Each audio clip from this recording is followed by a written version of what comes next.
أعظم جمهور وأعظم إدارة نادي على وجه الأرض. وكيل وسام أبو علي أخطر إدارة النادي الأهلي بإن عرض كولومبوس نهائي ومفيش فيه تفاوض، 7,500,000 دولار زائد 1,500,000 مكافآت زائد 15% إعادة بيع. عشان الأهلي إدارة النادي الأهلي العظيمة تخطر وكيل اللاعب بأنه لا يعني موقف كولومبوس ولن يتنازل عن طلباته بنسبة البيع 20% وإضافة 500,000 دولار للمكافأة لتصبح 2,000,000 دولار. بس عارف اللي مكيفني قوي في موضوع وسام ابو علي ايه؟ الموقف الرجولي من جمهور الاهلي اللي بيثبت للعالم كله ان فعلا الاهلي فوق الجميع، فوق اي لاعب يشوف نفسه على الاهلي في ثانية بيتقال له مع الف سلامة، حتى لو كان نجم الفريق وواحد من هدافين كاس العالم ولاعب مكسر الدنيا حرفيا.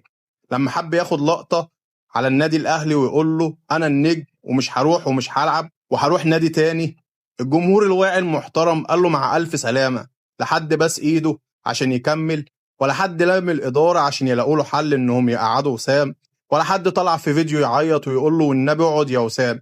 مش كده وبس، ده جمهور الأهلي عمل حملة ضد وسام لحد دلوقتي خسران 250 ألف متابع وممكن يكونوا أكتر، ووصل بيه الحال انه يقفل الحساب خالص. مش بس كده، خد الجديد بقى. كولومبوس لما عرف ان وسام مصاب اتقال ان هم عايزين يعملوا كشف على وسام الاول وبعدين يفكروا في الموضوع ده، بالاضافة لان لما لقوا طلبات الاهلي ما بيتهاوتش فيها تقريبا رجعوا في كلامهم.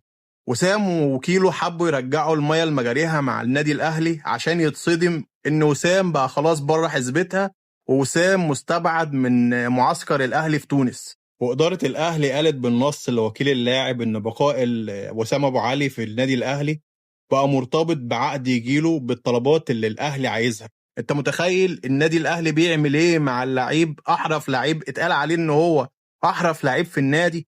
أنت متخيل النادي الأهلي بيعمل إيه؟ في نادي تاني قاعد يعيط 8 شهور للاعب والنبي جدد، وواحد يطلع يقول أنا هبيع كليتي والتاني يقول له أنا بعت الحمار عشان خاطرك. اما النادي الاهلي لما واحد حب يشوف نفسه عليه قال له مع الف سلامه مع الف شالوم يالا. وكمان جمهور الاهلي الواعي بقى في صف ناديه واقف في ظهره عشان يثبت للجميع ان فعلا اداره النادي الاهلي وجمهور النادي الاهلي حاجه واحده، وفعلا النادي الاهلي مبادئه ما بتتجزأش، وفعلا الاهلي فوق الجميع.